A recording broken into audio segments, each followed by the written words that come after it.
কি ব্যাপার, আজকে আবার এই দুজনকে সাথে করে নিয়ে এলি কেন? ছোট ভাই, সেদিনকে আপনি যে জ্ঞান আমাকে দান করেছেন সেই জ্ঞানের মাধ্যমে আমার চোখ খুলে গেছে। তা এই দুজন হচ্ছে আমার বন্ধু। তো এদের দুজনকে আমি বললাম, ফুটু ভাই অনেক জ্ঞানী মানুষ, এরা কোনো মতেই আমার কথা বিশ্বাস করতে চাইছে না, তাই আমি এদের দুজনকে আপনার কাছে নিয়ে এলাম। এরা দুজন আমার বন্ধু, এরা নিজের জীবনের প্রতি বিশ্বাস হারিয়ে ফেলছে, তা সেই বিশ্বাসটা নিজের জীবনের প্রতি কিভাবে নিয়ে আসবে সেই বিষয়ে একটু আপনার সাথে আলোচনা করতে চাইছি। বল, কি জানতে চাস তোরা? আমি জানতে চাইছি ফুটু ভাই, এটা আমার প্রথম প্রশ্ন। হ্যাঁ হ্যাঁ বল। আমি জানতে চাইছি যে পৃথিবীতে আমরা কদিন আর বাঁচবো? শোন, তোর প্রশ্নের উত্তর হচ্ছে পৃথিবীতে তুই আর কতক্ষণ বাঁচবি। পৃথিবীতে বাঁচার কোনো নির্দিষ্ট টাইম নাই। এই আছিস, এই না থাকতেও পারিস। কেন, কতক্ষণ বাঁচবো কি না বাঁচবো কোনো গ্যারান্টি নাই। No no never. গ্যারান্টি এই জন্যই আমাদের মাঝে নাই।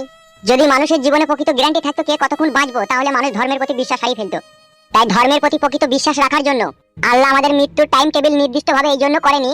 আল্লাহ দেখলো আমি যদি এদের নির্দিষ্ট টাইম টেবিল করে দিই যে এক একটা মানুষ যেদিন থেকে জন্ম নেবে সেদিন থেকে 100 বছর পরেই মরবে, এর আগে তার কোনো মৃত্যু আসবে না, তাহলে এখান থেকে বোঝা যায় সর্বপ্রথম মানুষের মনের মধ্যে আগে যেই সৃষ্টিটা ঘটতো সেটা হতো প্রথমেই মানুষ ধর্মের প্রতি বিশ্বাস হারাইতো। মানুষ এই মানুষের উপরে জুলুম চাপাইতো, যার জোর থাকতো তার মুলুক হয়ে যেত। চারিদিকে লুটপাট, হাহাকার, অসহায় মানুষের চিৎকার।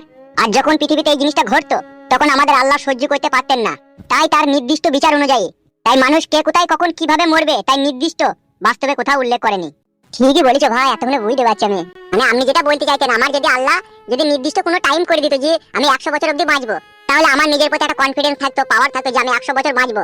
25 বছর খারাপ কাজে আমি লিপ্ত হব, 25 বছর দেশে খুন খারাপই করবো, আর 25 বছর তো ছোট থেকে বড় হতে হতে কেটে যাবে 25 বছর।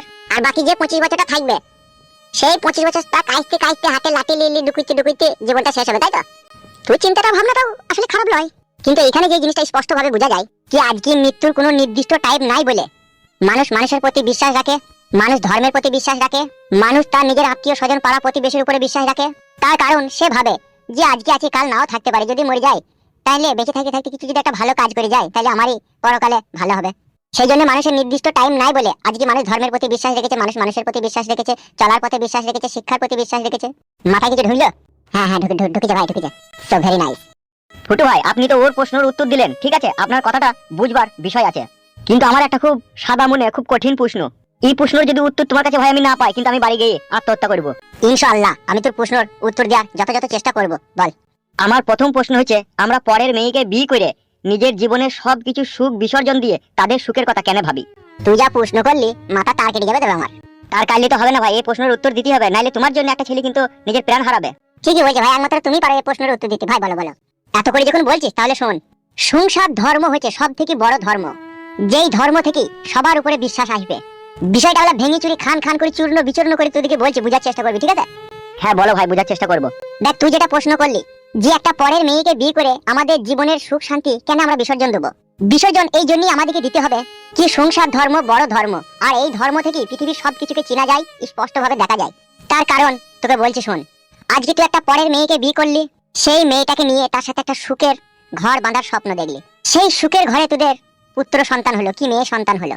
সেই মেয়ে যখন ছোট থেকে আস্তে আস্তে বড় হবে তার প্রতি একটা ভালোবাসার সৃষ্টি হবে। সে ভালোবাসাটাই আমাদেরকে প্রমাণ করবে কি আজকে আমি আমার বইয়ের কাছে শুয়ে আমার মেয়েকে জন্ম দিলাম, সেই মেয়েকে আমি মনে প্রাণে ভালোবাসলাম, তার প্রতি যে আমার ভালোবাসা তার কোনো কুল কিনারা নেই। পৃথিবীর সমস্ত ভালোবাসা যেন আমি তাকে দিয়ে মানুষ করতে চাই।